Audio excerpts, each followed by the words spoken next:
Ikalabing, ikalabing 8 kabanata.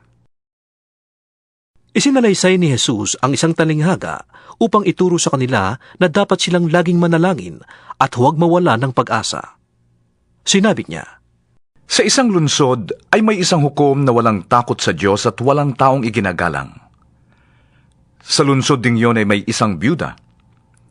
Lagi siyang pumupunta sa hukom at sinasabi, "Bigyan po ninyo ako ng katarungan sa aking kaso." Tinanggihan siya ng hukom sa loob ng mahabang panahon.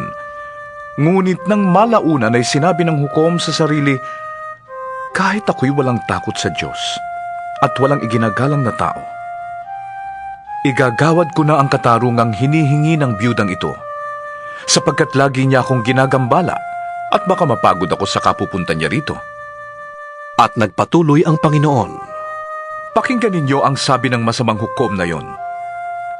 Ngayon, pagkakaitan kaya ng Diyos ng katarungan ang kanyang mga hinirang na dumaraing sa kanya araw-gabi? Sila kaya'y paghihintayin niya ng matagal? Sinasabi ko sa inyo, agad niyang igagawad sa kanila ang katarungan.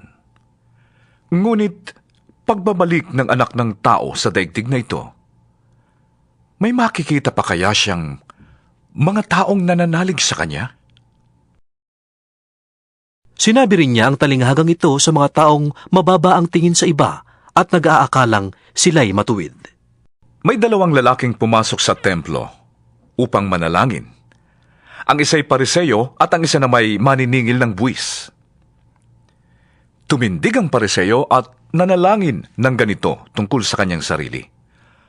"O Diyos, nagpapasalamat ako sa iyo sapagkat hindi ako katulad ng iba na mga magnanakaw, mandaraya, mga ngalunya, o kaya'y katulad ng maniningil ng buwis na yon. 2 beses akong nag-aayuno sa loob ng 1 linggo at nagbibigay pa ako ng 10 bahagi ng lahat ng aking kinikita." Samantala, ang maniningil ng buwis na may nakatayo sa malayo at di man lamang makatingin sa langit. Dinadagukan niya ang kanyang dibdib at sinasabi, "O Diyos, mahabag po kayo sa akin na isang makasalanan."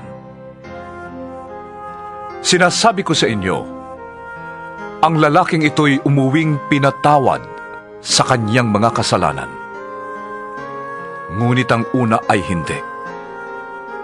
Sapagkat ang sinumang nagpapakataas ay ibababa,